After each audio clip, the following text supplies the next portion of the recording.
Hey friend, I'm Danielle Damrell, and I am so grateful that you're listening to the Created Worthy podcast. This show is all about honoring the life stories of women from different ages, beliefs, backgrounds, and experiences. Everyone's got a story, and instead of getting stuck in the trap of unworthiness, this is a safe place for stories to be shared. On this show, we chat about the transformative power of creative processing too, and how we can utilize our God-given creativity with intention to heal, grow, find joy, create simplicity in the midst of our chaotic lives. So pull up a seat at our table because we are all created worthy. Hello, welcome back to the Created Worthy podcast. Today, I am joined by another worthy warrior, Julie Kober. Julie is a former Fortune 100 Chief Human Resources Officer and now the CEO and founder of Legacy Leadership Academy for Women.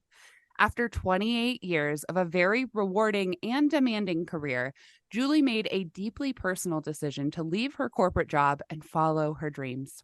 A dream that now affords her the time freedom to continue her love of coaching and mentoring leaders to success and be there with her family. She is a certified master leadership coach with focus on managing your mindset to build the business and career of your dreams. It is through the immense growth and overwhelming challenges Julie herself has conquered that now allow her to lead, guide, and mentor other women in building legacy, building authentic lives, and living all out on their terms. Outside of the work Julie does to coach and mentor her clients, you will find her spending time with her family and likely somewhere outdoors, either hiking or golfing. Although she wasn't always, she is now diligent about balance and ensuring she is living her life from a heart-centered 360-degree approach. I have had the absolute honor and opportunity to get to know Julie over the course of this year, as she was another one of the incredible authors of the book Living All Out. The moment I met Julie, I was fascinated by her work. And throughout this year of working together and processing her life story in writing, I have just come to love everything about this woman. She is exactly who she says she is, and she has lived through many challenges that now inform the way she leads and the wisdom that she shares. My friend, I am so excited that you are joining us here on the Created Worthy podcast. I can't wait for my listeners to hear even more about your real life story. No, I'm so excited too to be here. I've been waiting for this day for a while. I just love you too. I know. I love you. I can't wait to talk this out, talk your life story out. And one of my favorite things about interviewing, you're, I think, the fourth Living All Out author that we've had on this season. And what has been so amazing about these conversations is that you guys actually have some clarity about your life story and who you are and how that impacts what you're doing today. And sometimes you don't realize that. Oh, but sometimes you're so helpful. Sometimes we don't realize that the work that you're doing, you know, when you're in the grind of writing a book or doing any kind of coaching, it's kind of like you're in that day to day. Okay, I have to get this done. I have to get this done. I have to answer this question. I have to answer this question. And then it's in reflection that you're like, whoa, I actually figured out the puzzle pieces. I've connected a lot of those dots. And then you speak more confidently about who you are and what you come through and how that helps other people. So just to get started, why don't you tell us a little bit about where you're from and paint us a picture of your life growing up? Sure. So I live in a town called Newmarket, Ontario in Canada. So I live probably as the crow flies about 45 minutes north of Toronto. So I'm, it takes me about an hour and a half to get to Buffalo. Okay. For all our American partners, right? Yes. So I grew up in Canada. I've lived where I am now my whole life outside of 8 years, where my husband and I picked up on an adventure and we moved to Calgary, Alberta, when we were no kids, just newly married, for a job that I was in, a job that I loved, a company that I worked in where I built a lot of my career. So we moved out west. It was a huge adventure. I call it God's country. It's the Rocky Mountains. Both my children were Yes. born out there. So we lived out there for 8 years and then we came back here because we wanted to be close to family. And yeah, so most of my life has been in this area. I grew up kind of like regular middle class family. My mom stayed home. My dad worked. I have two older brothers. I'm the baby. We lived in a really nice neighborhood and yeah, just kind of average, happy, relatively, Yeah. as we can all say, childhood. And yeah, just went off to university, got my degree in psychology. I did a minor in business and went on and did some postgraduate work and then just started my career. Went right out of my school into an HR role, junior HR role, and I just climbed my mountain for after Wow. 28 years in corporate. Whoa. So what was your official role in corporate? Like, what did you start as? My first role was called a human resources generalist. Okay. And so it was entry level, all the, admin roles in HR and great job. Like it's funny, when I was in my postgraduate program, this woman came into our class one day and this was a special program. Like now you can take HR at university level. When I went, that you couldn't. There wasn't an HR program in university per Mhm. se. So there was this postgraduate 1 year program. So you could either go right from university into this program or you could have worked for a certain amount of years. So we had a combo of students and people who had worked. Anyway, this woman walks in and she's like, "We just got this job for our board." And I'm like, "Oh my gosh!" Like nobody in the whole class. They're like, "No, that doesn't sound good. No, that I don't think I like that industry." I'm like, "Are you crazy?" So I was the only one who applied for it and of course got it. And that Yeah. started my career. And I thought, wow, like, why are you being so picky? You got to start somewhere, right? Yeah, Anyway, it that's ended so up being a true. great job. And it just grew from there. I knew very, very early in my career where I wanted to end. I knew what my end Okay. state was going to be. Yeah. Did And you have a work, vision or how did you know you had a I had a vision? vision. I have been and am very driven. I just knew I had goals and people ask me all the time. I was promoted to vice president of human resources when I was 31. And so Wow. people ask me all the time, like, "Julie, how did you get there? Like, what did you do? What programs are you taking? What school, where did you go to school? All the, what did you do? And I said, Yeah. that's the wrong question. You need to Just be who asking are me who you? I was being because Hmm. who I was being, I got some advice early in my career, which has been so helpful. And this is what I teach now is I went in and I remember talking to one of the leaders and I said, I want to become a director. How do I become a director? And he said to me, you're asking the wrong question. Go out and Mm. talk to all the directors in the company and ask them who they're being. I'm like, what do you mean who they're being? Right. And then I'm like, okay, so I'm very coachable. So I went out and did that. And they're all like, what do you mean? Who am I being? And a few of them answered me who they Yeah. actually show up as every single day. So I went back and I said, this is what they told me. He's like, okay, be her now. This was like 20 some odd years ago, 25 years ago. Wow. I'm like, okay. So I just started acting like an executive when I was in a very junior role. Yeah. It's almost like the like dress for the job you want, not for the job you have concept, you know? Exactly. Yeah. Same thing. So yeah, I just knew that I wanted to be in the C-suite, a chief. So I started acting like a chief when I was a frontline manager. I Yeah. think I was over the top for a lot of people, but You're like, I am a yeah, well, leader. I had big budgets and I made these business plans and they're like, wow, Julie, okay, that's great. Like not necessary, but great. I'm like, well, this is what I was told to do. So I'm doing Yeah. it. So do you feel like you said you were the youngest, right? Yeah.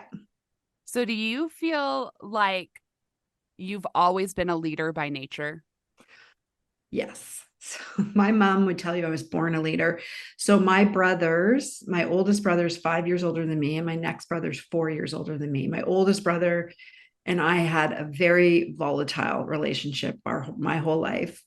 Um, and he's had a lot of trouble. And I understand why now. As I've grown in my own coaching business and what I teach now, I totally have empathy. I never would have ever thought there would be a day that I would say I'd empathize with my brother because there was many years of my life I hated him because he Mhm. was verbally abusive to me. I was the youngest, picked on all the things. but it was him. It was his pain that he was just Mm, projecting. I get that yeah. now, but yeah, him, I just actually came to this epiphany not that long ago, like since you and I have known each other, that the way he was to me had to happen. So my number one value, one thing I do with my clients all the time is we work on what do you value? My number one value, hands down, is kindness. I was Mm, put on this earth to spread kindness. I know that that's my purpose. And I could not do what I'm doing today. And I could not understand that value to the depth that I do if my brother had not treated me the way, because it was the opposite, right? Of right. kindness. And that's where I learned the laws of the law of polarity, or the law of opposites. It's like I needed to go through what he put me through so that I can do what I do today. Mm-hmm.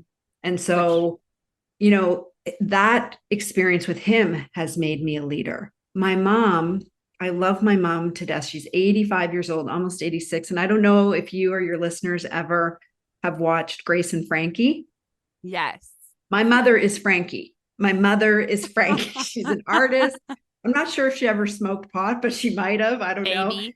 Just like some nights we had dinner, some nights we didn't. Yeah. Sometimes we did the laundry, sometimes we did. She's the most beautiful spiritual soul, Yeah. but she's flighty. And I tell her that. And so I think having her as my mother I had to be a leader. I Right. had to take over some things in the house, or else, we didn't have clothes to go to school, and Right. not because she was in a bad space. It's Neglectful. just who she Yeah. was, who Yeah. she is. Right. And now I was very angry at that for a long time, because I'm like, why? I'm a kid. I actually had to be more the mom in a lot of our relationship growing up. So I've had a lot of anger around that, but I've healed that. I've Mm-hmm. healed that now. And I realize that's just who my mom was. That's who Mm-hmm. she is. She is simply just not capable of being the person I thought I wanted her to be. Yep. But now in my growth and my expansion, I realize too now that I couldn't be the leader I am today if my mom wasn't the way she was. Exactly. And she told me, she'll tell you I was born a leader. She'll tell you the minute I came out, I was leading, leading stuff. So I do believe it's innate in me. I believe that leadership can be learned, and you can develop the skill. But I do also believe the best leaders in the world, there is a little bit of innateness in them. That's why it Yeah. comes easy to them, right? Yes. Yes. I love that. And I love that you brought up the fact that, like, for a long time, you were angry with your mom and your brother. But the redemption didn't come from them changing. It came No. from you having an epiphany, or you realizing that without them being who they are, you wouldn't have been able to become who you are. And so Yeah. there's divine purpose in that, right? Like there is Yeah. absolutely um a reason that you were born into that family. And I think Yes. that's something that a lot of, especially people who are maybe in their 20s, early 20s, even through 30s, are in this season of the anger, right? Like Mhm. you're working through the trauma for the first time. You're finally an adult. You're finally like getting some um stand you're standing some ground in your career. You're starting to go in a direction, and but you have depression, or you're facing something that just makes you feel like you're being held back. And so Yeah. for a lot of people, you start into therapy, or you start in different programs, you start working with coaches, and you realize, oh my gosh, a lot of this is due to childhood trauma. Yes. And although I 100% agree with that, and I myself have gone through that season, I think I'm kind of on the, not to say that another wave of that won't come, where I'm Hmm. grieving and continuing to learn and work through the trauma of my past, but I'm kind of on this other side of the like pain of it and being angry about it. Hmm. Hmm. And um a lot of that has come from the same realization that you had, that, oh my gosh, like, although I wouldn't have wanted my childhood to be the way it was, if I didn't have the childhood I had, I would not be where I'm at today. And I'm so abundantly grateful for where I'm at today and for the leadership opportunities I have today and for connections and Mm-hmm. conversations like what we're having right now, Mm-hmm. simply because I was able to gain that understanding and wisdom a little bit earlier than a lot of people my age. Mm-hmm. But I think no matter how old you are, like that is something that if you are going to end up walking forward and finding a sense of freedom, whether that's in your time or mentality or even just peace, experiencing peace and joy and all Mm. the good things, assurance, being fulfilled, all of those things come when you are able to not hold the anger anymore, but release it and put it where it is and just be who you are created to be. And that's Right. what Created Worthy is all about, is like, hey, sometimes our stories are messy. Sometimes like we have to go through the trenches to get to where we're at. And some people that come on here are still very much in the trenches. But that Yeah. Oh, no yeah. matter where you're at Well, on the peaks and journey. valleys, Yeah, right? exactly. Yes, those Mm-hmm. valleys and mountaintops, all of the different seasons I of always life, they wonder don't too, stop.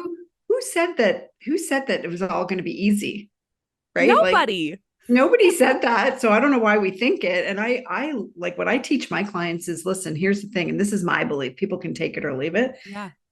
I believe with every fiber in my being is whatever you believe to be true will be your truth.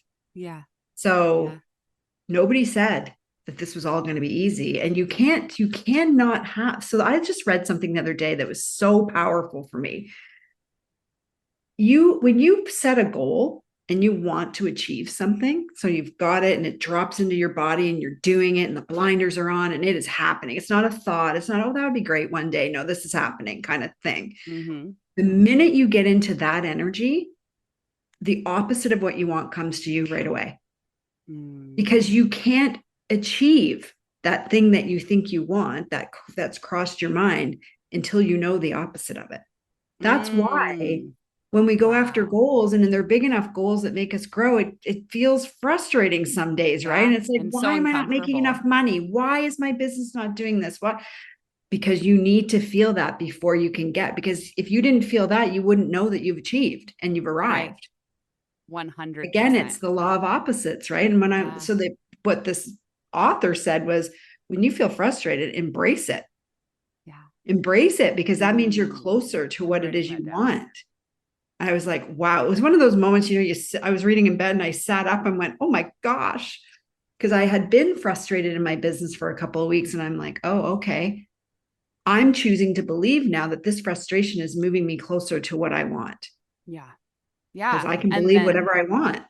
exactly. And it does come down to choice. Like, are you going to take that as a sign that you're not supposed to do the thing that you've set your mind to? Or are you going to take that as a sign that you are exactly on the path to achieve the thing that you've been called to?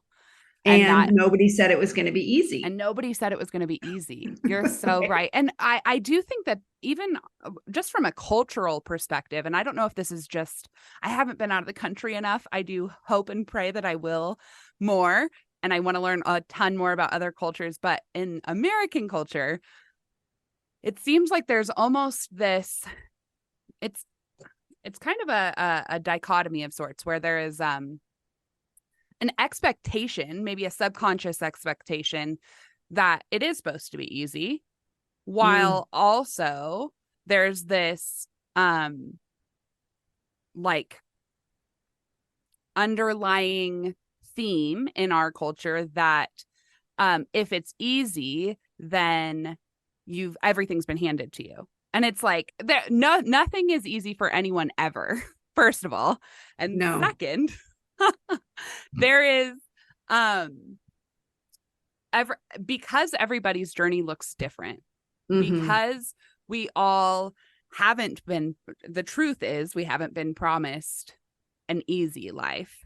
That means that we have to decide what uncomfortable path we want to take towards healing, because healing in itself, or finding direction or purpose, is going to be uncomfortable just simply by the nature of life, of how life goes. Yeah. um so yeah, You that could that unpack that. Oh my gosh, so I much to know. unpack there. Like from a brain science perspective, this is the way Yes, our tell me. brain works, right? So your brain does not, or your unconscious, subconscious, however you define it, mind, its job is to keep you alive, period. That's why you don't have to worry about your heart beating. You don't have to remember to breathe, all the things, right? That whole system goes, okay, we need to keep Danielle alive. So when you get into an uncomfortable situation, meaning uncomfortable means because your subconscious mind is your feeling mind, right? This is your feeling body. So when you're uncomfortable, you're feeling a certain way, anxiety, doubt, limiting beliefs, stress. Your unconscious mind goes, oh, hang on. Oh gosh, red alert. We're not, it doesn't know because it doesn't have a mind, a brain, the thinking brain. Right. It doesn't know whether you are running from a saber-toothed tiger or you are about to do a launch in your business and you've never done that before. It goes, uh-oh, she's feeling this way. Move her on back to the comfort zone. The comfort zone in your subconscious mind means keeping you alive. Yeah. So Yeah. fear is a superpower. The top leaders in the world use it as a superpower because they know, first of all, they feel their fear and they go, okay, where is this coming from? Is this actually a soul-based fear that I need to pay attention to? Like I'm being chased by a tiger, so I better run and get out of here? Or is this just we call it in my business, our noisy roommate. Is this just my noisy roommate telling me, you're not good enough to do that launch? Nobody's going to come. Nobody wants to hire you. Right. So once you figure out where the fear is coming from, the one from your noisy roommate, you need to run through that, baby. You need to feel it and do it anyway, because the freedom that you want is on the other side of that fear. Yeah. And you're not going to die if your launch bombs. No. You're going to feel crappy, but you're not going to die. Yeah. Whereas you're if going to the learn a tiger lot. gets to you, you might. So you better run. Right. Right. So there's so, yeah. And the other thing that you said that I was thinking, I was in corporate for 28 years. I climbed the top of my mountain. We use mountain as a metaphor in all my business. I got to the summit. I said I wanted to be a chief human resource officer. I did. I made it there. I got to the top of that mountain, looked around and said, the view is not great up here. It's lonely. I was often one of the only or one of a few women. It's toxic. There's so much that's not what I thought it would be up there. But for 28 years, I had the belief that you need to, back to the American culture that you mentioned, I could have fit into the US in a nanosecond.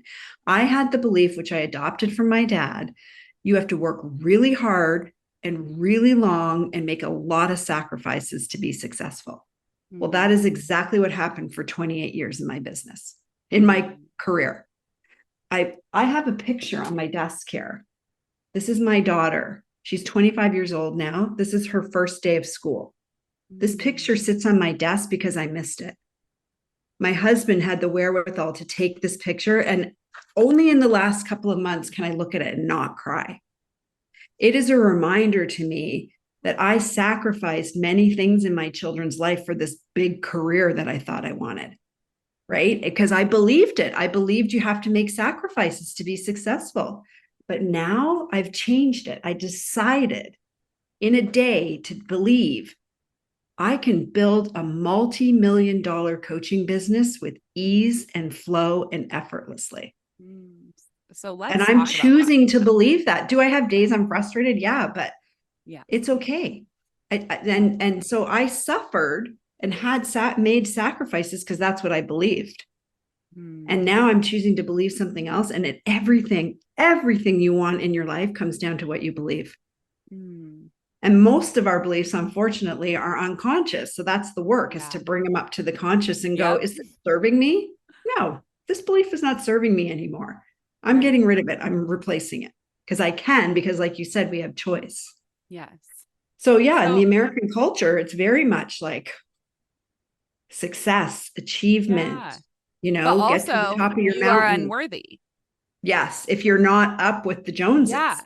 Well, and even when you're up with the Joneses, I feel like I've heard so many stories like yours where it's been like, okay, I climbed my way to the top of my company, and then I was told, oh, you're a woman who's pregnant. So Yeah. Oh, yeah. Yeah. Yeah. We go. don't need you Like, anymore. I always say to people now, kids that are coming out and wanting, a lot of my nieces and nephews call me, and I'm like, here's my advice to them today. There's a lot of goodness in corporate. There really is. There are employers, there's great yeah. managers out there. There's a lot of not greatness as well. But here's the thing, you need to go in knowing you are a commodity, right? The relationship is you do work, they pay you. That is it. Because they'll need you until they don't need you anymore.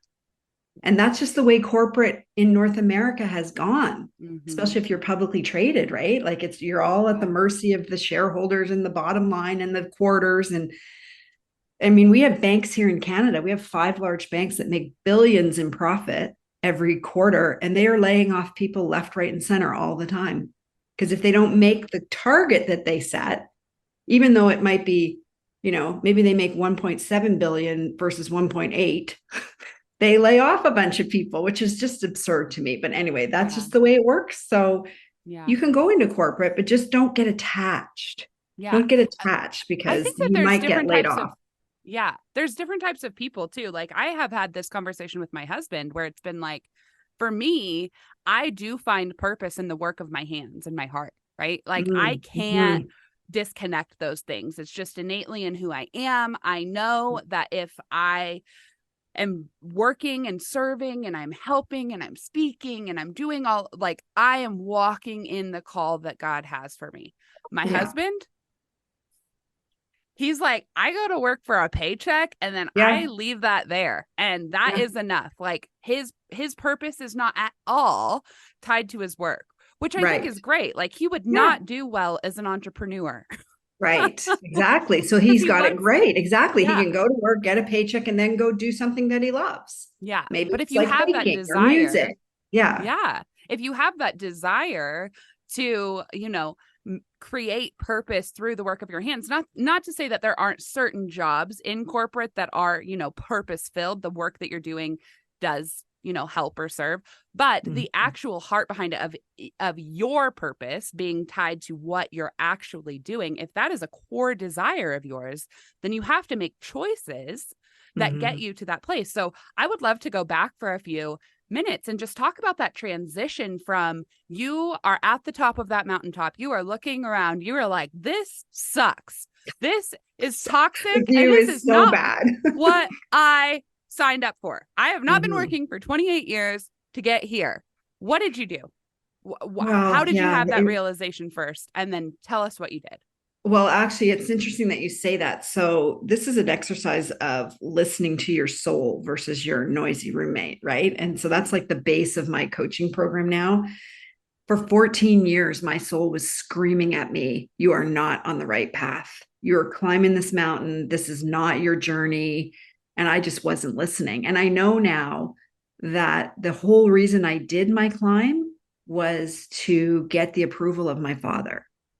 So that's the other belief that I had from what I observed as a child, is that you need to be successful and make a lot of money to be loved. It's the interpretation I took as a child. If you weren't in this sort of box that my dad wanted you in, like a university educated, on the corporate climb, all the things I did, I felt obviously as a child fear that I would be what I call kicked to the curb. He wouldn't have a use for us. And I saw that with my older brother, which interestingly enough, we had this volatile relationship. Anyway. Yeah. And I was climbing this mountain going, I'm not doing this for me. This isn't even for me. I don't want this. So really 14 years, my soul was screaming, get off this mountain. And I was too afraid to do it. I did it when my dad died. What? Yeah. Oh my goodness. I So did it. I did it when I finally went out, like left corporate. Like my dad, to share with you, and I love my dad dearly, but my dad was in palliative care, telling all the nurses in palliative care, oh, here's my daughter. She's a chief human resource officer. My poor brothers would come in the room and he wouldn't even acknowledge them. So I hated it. And I'm like, you know what, Dad, that's not me. That's my job. Like he identified me with my job. Yeah. Right. So, but I got the attention that I so desperately wanted. Yeah. So I started playing around with network marketing and doing things differently when my dad was still alive, but ill. And even that, he was okay receptive, but a little frosty, right? It was just dangerous territory for me. Yeah. And then when he passed, I'm like, F it. Yeah. I'm Peace out of out, here. out of here. And it was a little bit after that. He passed in 2018. I decided finally at the end of 2019. But to answer your question, when I first was leaving and left, I used to describe my 28 years as the mistake, like climbing the wrong mountain. Now, I did not climb the wrong mountain. That was my journey. That was meant to be. Yeah. It brought me to who I am today. There were so many beautiful moments in it. It provided for my family. So now my metaphor is I've just jumped to a new mountain. Mm-hmm. I've jumped to my mountain. That was my dad's mountain that he lived vicariously through me. And now I'm on my mountain doing what I'm purposely meant to do. And when I was trying to figure out, well, what would I do? Right. Because your identity is so tied to this big career and the money and all the things.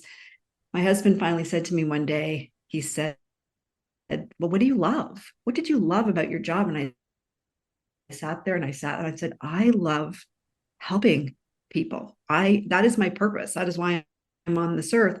I loved watching women on my team soar up the ranks, either on my team or go to another company and do whatever. Some of them left and started their own jobs, or their own businesses, but just being in that state where they know they're doing what they're meant to do. So he's like, okay, we'll go do that. I'm like, okay. So I started this coaching business. At first, it was one-on-one coaching. And I got a lot of clients right away from women that I worked with. They're like, oh my God, she's coaching. I got to, because they all hated their jobs in corporate. And then I thought, this is beautiful Which and great. I just have to point out, like, if you hadn't climbed that other mountain, you wouldn't have had those Exactly. people. Yeah. Exactly. I was surprised. Like I had a full roster right out of the gate because these women knew they'd already worked with me. Right. They were waiting for the leader to step up. Right. So I worked with them and then I thought, okay, this is beautiful, but it's difficult because you can't scale it. And two, it's very time consuming, right? Yeah.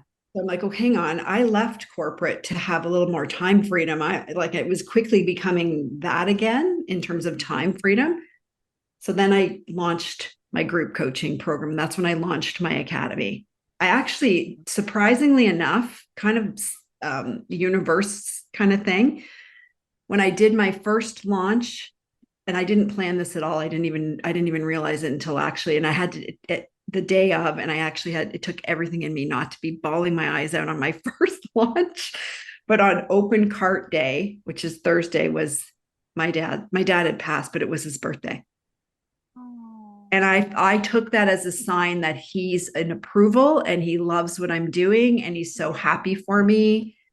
And I was like, whoa. When I looked at the date, I'm like, oh my God, this would have been my dad. I think it was going to be his 90th birthday.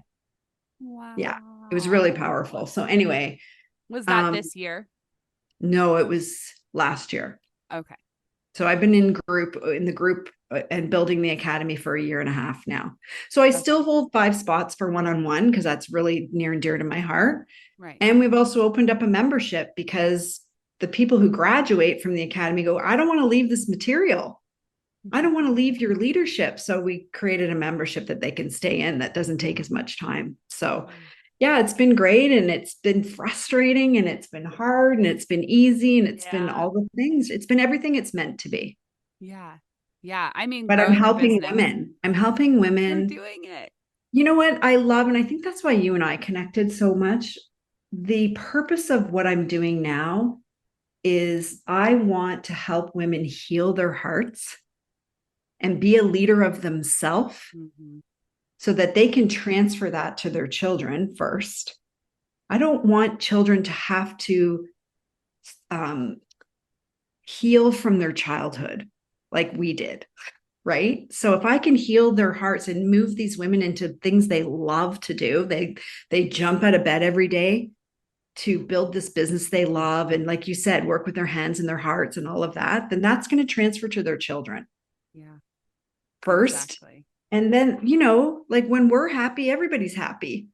I don't want That's people to right. wake up and have to drag themselves to work and deal with toxicity and all the things. I mean, where I live in Canada, we're now the only city in North America that's worse for traffic is LA. It's like a 2 hour commute from What? Toronto. Because we don't have proper transit. It's all Oh my highways. And it's so, yeah, gosh. like all, That sounds miserable. imagine driving to work 2 hours one way, trying to That get sounds home, get the horrible. supper on table, get the kid, anyway. So if I can just help people awaken to what they really want Yeah. and know, like what we do in the academy really is that we teach people that the impossible is possible. You can do whatever it is you want to do. Mm. You really can. And I know because I said, again, when I was leaving and deciding to leave, I was in such turmoil because I felt completely trapped because I was the primary income earner. I was sitting in this office one day looking out the window going, well, what would I do for benefits? Benefits was stopping me. I'm Yeah, like, I honestly, that's a real thing. I know a I lot of know. people who are like, I can't become an entrepreneur because I wouldn't have any benefits. Right. And now when you are an entrepreneur, like I pay the dentist directly. I can get benefits too as an entrepreneur that I found out. So we are actually going to do that because my husband's an entrepreneur too. But I'm not a huge user. But if I need Mm-hmm. new glasses, I just go pay for them. And Mm-hmm. as an HR executive, I actually did the math with all the premiums that I had to pay as an employee. It's actually more than what I pay directly now as an entrepreneur. Interesting. Yeah, so it's never as bad as we make it out to be in our heads, right? Yeah. There's Well, and always a there's always, solution. that's exactly what I was going to say. There's always a solution. Like if you Always. want something, if you feel called to something, the solution is there. You just Yeah, have to find do it. you have to make a plan? Absolutely, especially if you're leaving a lucrative position in corporate and you're wanting to start your own business. I mean, you can't just not pay the bills. We get that. Right. But there's always a plan you can put in place. No, for sure. For sure. So, when you did finally make that transition completely from corporate to coaching full time, I know that there had to have been some valleys that you were walking through as well, because it's never just like hopping straight from one good Oh season to a gosh, next. no. No, no, no, you're right. Actually, I did think kind of arrogantly, I would say there was probably my ego saying, okay, well, I'm a leader. I'm a really strong leader. And I've been in business for 28 years. I can put a strategy together like no other, all the things. I'll just hang out my shingle and become a coach. And the coaching piece, yeah, I have that down pat. I've been doing that for 28 years, but the running of the business. So the Whole first six to different nine thing. months was rocky. And I kept thinking, what is wrong? I must have said to myself, at first it had to be 100 times a day. Oh my God, what have I done? What have I done? Like left this multiple six-figure income, benefits, pension, bonuses, all the things, a paycheck every 2 weeks to like, okay, when am I going to get paid? And how do I do this? And what's an email funnel? Stuff, right? Like I Yes. was in HR, I wasn't in marketing. Right. So I thought I have to go back to corporate. Oh my God, what have I done? And so finally, my husband, at about month 6, he said to me, he's an entrepreneur and he has been for 20 years. He's like, you got to make a decision, my friend. You have a foot in either world. You have not shut the back door. And if you want to be an entrepreneur and have a successful business, you got to shut that back door and decide what world you're getting into. Because I was being so cautious and safe because maybe I'll have to go back to corporate. He goes, you have to go back if you want to. I'm like, no, I don't want. He's like, well, stop saying that. And what I realized when I'm like, okay, what is wrong here? What am I not doing right? I finally realized I was trying to run my business as an employee, as an executive which is an employee. And it was a disaster. You can't run that way. We don't work Monday to Friday as entrepreneurs. We maybe have to do some stuff on the weekends, especially when you start out, you do what needs to get done. Mm-hmm. Right. But you also have all this flexibility. If you need to take Tuesday afternoon to go to the dentist, you can. Mm-hmm. but I just had to change my identity. Mm-hmm. So once I realized, okay, what's the identity of a successful entrepreneur? That's when things started to take off. Yeah. I'm I sure that stopped it trying kind to of, stop being an employee, because employees, yeah, we're executives and we work hard, but we're employees. yeah, We're not invested the same way right. It's not as you are. yours.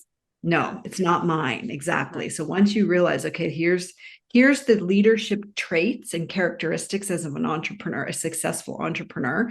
Here's the mindset of an entrepreneur. That's when I realized, okay. And that's what we teach now too. At first, I dealt with my ideal client were people from corporate. Now I work with entrepreneurs doing exactly this, because you know what? There's two sides. Like in terms of business success, this is what I believe. There's a business success coin, and there's two sides to the coin. One side is strategy. You absolutely have to have a business plan and a business strategy, and you need to know your numbers and all the things. That's easy. That's the easy part for as far as I'm concerned. The other side of the coin is mastering a CEO mindset and having the right leadership traits to show up every day how you need to as an entrepreneur. That's the side everybody skips. That's the side most new entrepreneurs miss. And they go, why is this happening? Why is this so hard? Da, da, da, da, da. And then actually, even a lot of them that I've talked to through my launches that I have, my workshops, many of them don't even have plans. They're like, I'm embarrassed to say. I'm like, well, that's the first thing you need to focus on. And then let's get over here, because it's going to get hard, you guys. So you need to have these traits that are going to have you show up every day. Yeah. Develop the So, habits. yeah. So Yeah. there's been valleys, and there still is. Scaling a Mm-hmm. business is can be difficult. Yeah. And then Using your balancing voice. life things that happen too. Like I'm sure Yes. there have been, I know in my own life, it seems like anytime my business is like finally scaling, it's like, oh, but a huge life event is like not taking me down, but it feels like it's come to take me down, Yes. you know? Yeah. Yeah, exactly. Right. So, you could, people say, I'm being tested. And I say, well, no, I don't think you're being tested. You're being reflected. Mm, That's what I tell my clients is what that challenge is a reflection of what's going on inside of you right now. So you're not fully at peace yet. You're not fully believing yourself yet. That's why that challenge hit you. And it's there for a reason, because you got to dig a little deeper on your beliefs, yeah. because you have to be And then, so solid on your beliefs as an entrepreneur. yeah. And then I'm sure that that converts into your everyday life as well. Like that when you do feel like you're walking in alignment or you've developed a healthy mindset and you're sustaining Mm-hmm. habits, like when Mm-hmm. hard things happen, God forbid something happens where there's a diagnosis or there's, someone breaks a leg, even, it's like Mm-hmm. those things don't actually break you anymore, right? Like it's No. a bump in the Yeah. road. Yeah, it's something you got to deal with for sure, but it's not going to actually deter you from your purpose, Right. because your And what I purpose isn't teach my found in that. exactly. And when I teach my clients is this is actually really profound. So write this down if you're listening. The successful entrepreneur gets the concept and it's Mm, not either or. So I have so many women say to me, oh, I just don't have any time. When my daughter goes to college, then I'll do that. Right. Or so for many, it has to be either this or that, or they won't do it. For entrepreneurs, it needs to be and. You can have your daughter break her leg and still have a successful launch. You can have the XYZ life event. I mean, my dad was dying and I launched my business. Did it right. go the way I wanted? No. Did I have to do some stuff in the hospital? Yes. But it was an and. I had to modify for sure. Right. But when you get and down pat, you can do this and that. And the other thing you said, I think that's really important is how you do one thing is how you do everything. And when you guys get that concept, you'll start seeing, oh my gosh, okay, this is showing up in all areas of my life, good and bad, to your point. So if you show Mm, up in discipline and drive and have consistency in your business, and maybe you can only devote 2 hours a day to building your business. As long as you do that every day from Monday to Friday or whatever works for you and keep consistent, You're shown how you do one thing is how you do everything. And you're right. When you work on one thing, it starts filtering out to every area of your life. So Totally. that's what people go, oh my God, I have so much I have to change. And where do I start? Just start on one thing. And Yeah. if you show up who you need to be on that one thing, you'll show up in all other areas of your life the same way. Yeah. And then people go, oh Oh, my God, Julie, I'm having quantum leaps. My relationship with my husband is so much better. And I've lost 30 pounds. And yeah, because they're working on their business, yeah. because it's a leadership trait that they're showing up as, and they start doing it in all areas of their life. Yeah. And then it's like that snowball effect, right? Like where Yeah. you get a little bit of momentum and then you gain a little bit more and then you gain a little bit more. And I think that that's a really important thing to highlight here too, is like you do have to be okay with it being a process. Like at the beginning, you're not going to Mm-hmm. be able. I know for me, I was so frustrated because I would join coaching groups or I'd join things and I'd be like, oh my gosh, like there's so much that I have to do right now. And I like, Mm-hmm. like it would make my Yeah. brain And then you freeze. do nothing. Yeah, I Yeah. was totally paralyzed by inaction simply Mm-hmm. because I was overwhelmed by the amount of actions I felt like I needed to take. And Right. so for me, my biggest shift came when I just chose one thing. My very first thing was making my bed every morning. That's all Yes. it was. Making my bed Huge. every morning. And then from there, washing my face. Washing Yeah. my face 3 times a week. Yeah. Like, Then it becomes a habit, right? exactly. You don't have to think Exactly. about it anymore. It drops into your subconscious. And it's like, okay, it's like your heart. You don't have to go, oh, is my heart beating? No. Yeah. That's how you make things a habit. But the problem is that we're all type A's. We're all ambitious, right? We all want to achieve. So I can Yeah. do 10 things at once. I'm going to fix 10 things and then nothing happens. Yes, exactly. It's slowing down. It's slowing down. And you think making your bed is a small thing. It is not. It is so fundamental Mm, to showing up for yourself every single day. yeah. It Yeah. just starts that whole process of momentum. And then you put it here, and then you put it here, and then you look back in a year and go, whoa, That was what? Look how much I've changed. Look how much I've transformed. Look how much I've accomplished. yeah. Yeah. It's Yeah. amazing. And Yeah. speaking of that concept of slowing down, you know me and you know how much I love creative processing and Mm-hmm. how healing creative processing has been for me because I am a busy-minded individual, as are most entrepreneurs.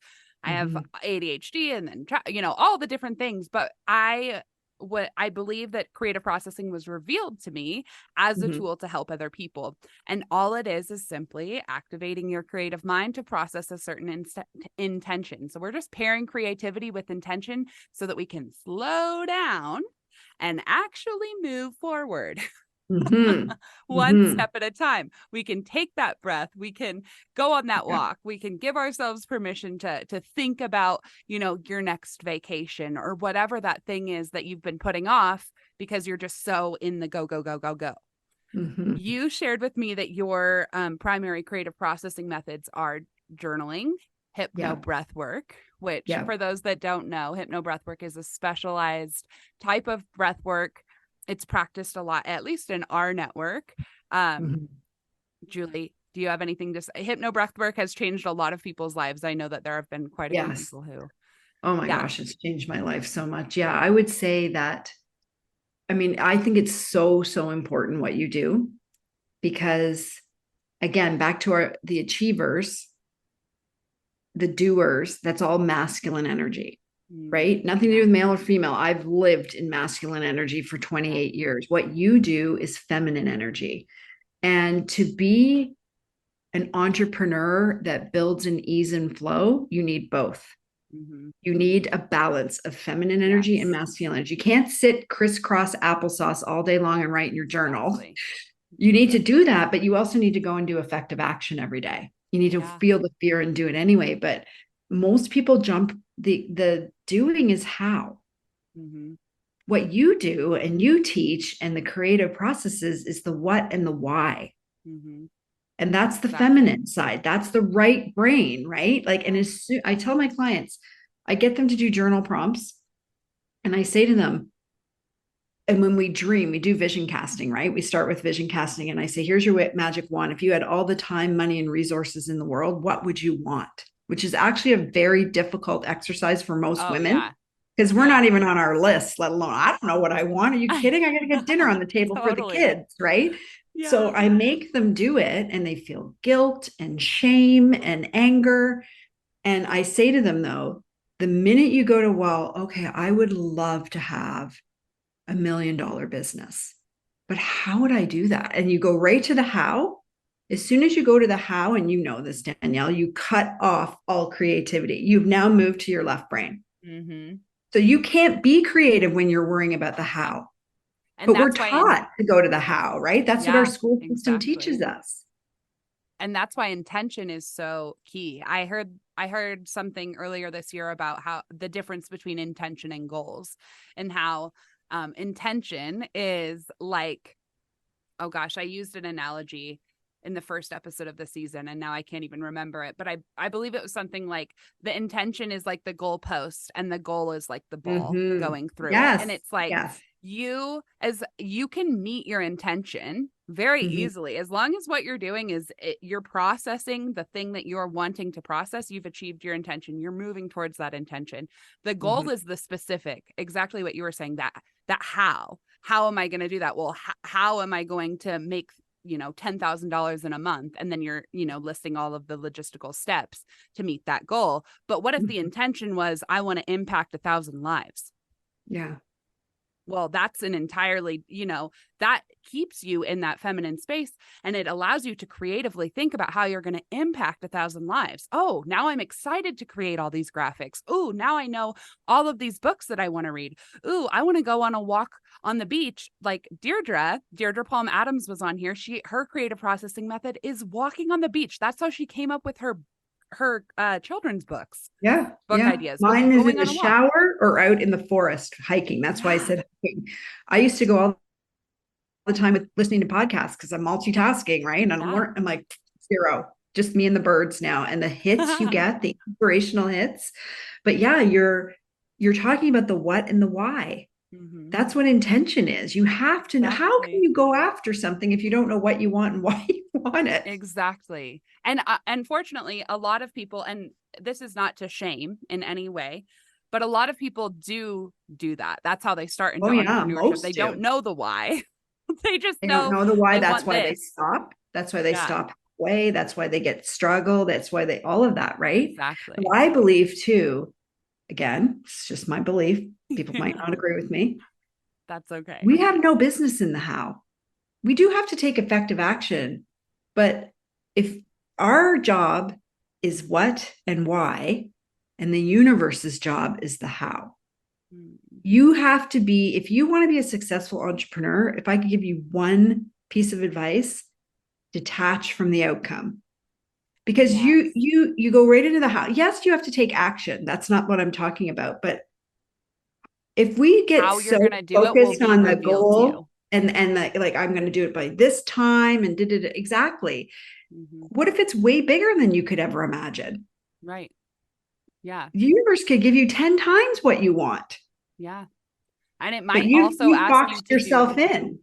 Right. And for me, I believe you can. I am so open to other people's beliefs. You are allowed to believe any and everything that you want. Created Worthy is a safe space for all beliefs to be heard. I believe in God. You call your divine I believe in God too. I believe in God for sure. I would say I'm more spiritual than I am religious. Yeah. Oh, and that's transitioned over my life, but I'm always open. I love to hear other people's beliefs and where it comes from and all of that. And I mix it all into my blender. But yeah, I just believe very strongly in the power of the universe. Yes. The power. God is in my heart. Yes. That's me. I'm one with God. Yes. And I think that God sometimes will, not sometimes, all the time, when we are walking in alignment with the calling he has for us, he will ask and lead our exact steps, that how, in a way we would have never thought of. When we try to think of our own how, that's how we trip ourselves up. We just continue to become stumbling blocks for not only each other, but we're also, affecting the people that we're supposed to be leading and serving. Right.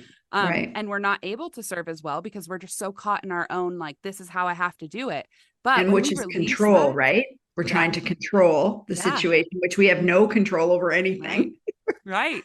But when we Right? release that, and that's one thing I love about creative processing, and that was actually a big part of how I began using it, was like, Lord, reveal to me clarity. Like, the purpose of writing is to process clarity. Well, that clarity wasn't coming from me. Yeah. That clarity was coming from stillness that I was finally creating time for, so that that next step could be revealed to me. Because I can't, if I try to do this in my own accord, in my own effort, I will fail. I will fall. I won't get back up. I will feel defeated. I will feel unworthy. I will go into a depressive hole. And I reject that. I reject that now. And I say, Lord, you come through me. I want to be a vessel of your actions. I think he's in you always. Yes. I think that he's already there. I think that every answer you seek is already inside you. It's all pre-programmed. Yep. And to your point, you need to get still, ask the questions, ask really great questions, because you know what? You can ask God all you want. The answer from God is always yes. Always. God never says no. It's yes. If it's what you want, if it's what, because here's what I believe too. That is, if you have a thought cross your mind, it's meant for you to pursue that. Otherwise, it never would have crossed your mind. That's God putting the answer. It's through your thoughts, and your thoughts magnetize your life to you. And remember, have you ever had a situation with a really great friend where you think of her and then all of a sudden you get a text from her or she calls? Yeah. Why do you think that is? People go, oh, isn't that weird? No, that's how it works. You think, your thought goes out, she feels it, she texts you. Or vice versa. That happens to me all the time. And now I encourage people. I'm like, I call those God drops. Yes. Where he'll tell me, he'll be like, ooh, text Jess. I'm like, okay. Hey, Jess, praying for you. Hey, Jess, thought of you today. Hope you're doing well. And then inevitably, every single time, it's like, oh my gosh, I can't believe blah, blah, blah. I was just thinking of you. Exactly. That's the way it works. And people get, I say to people now, why are you so surprised? Trust the process, because he's inside us. Like every question we have, we already have the answer. Right. We just have to let it bubble up. Exactly. Well, Julie, this has been such an incredible conversation. I would love for you to just close us out with letting my listeners know how they can find and connect with you. Sure. Because I'm sure there's going to be a lot of people who are like, I need to learn more from her. She is. Yeah. I'd love to connect with your listeners. Yeah. So, the platform that I'm on the most, I'm on them all. You can find me on Instagram. It's at Mrs. Julie Kober. Facebook's Julie Kober. I'm on LinkedIn the most. So you can find me over on LinkedIn. My website is juliekober.com. That's where we have, all the latest and greatest. I have a weekly blog that we do over there. There's freebies, so you can go over there and check us out. And I also have, if they're interested, a free Facebook group. So this is a private community. It's called Free to Be, Build Your Legacy with Julie C. And I can send you the information if you want it. If they'd like to join. We have probably about 1,300 women in there now. Wow. And it's a whole mix. Women in corporate, wanting a new job, wanting a promotion, wanting to leave, tons of entrepreneurs. It's basically women going after their dreams. Yeah. And so we put a lot in there that's free content for people. So you can join us there if you want. And we will definitely put that in the show notes. We'll have all of her links in the show great notes. Yeah. Connect with me. I love connecting with women that are wanting something more in their life, knowing they're meant for more and wanting to go after it. Yes. Well, Julie, I am so grateful to have spent some time with you here today and for your courage and vulnerability to share your story. You are creating a lasting legacy with the wisdom and leadership skills that you are teaching and sharing every day. Continue to show others how to live a life by design, by being all that they have been created to be. You, my friend, are created worthy.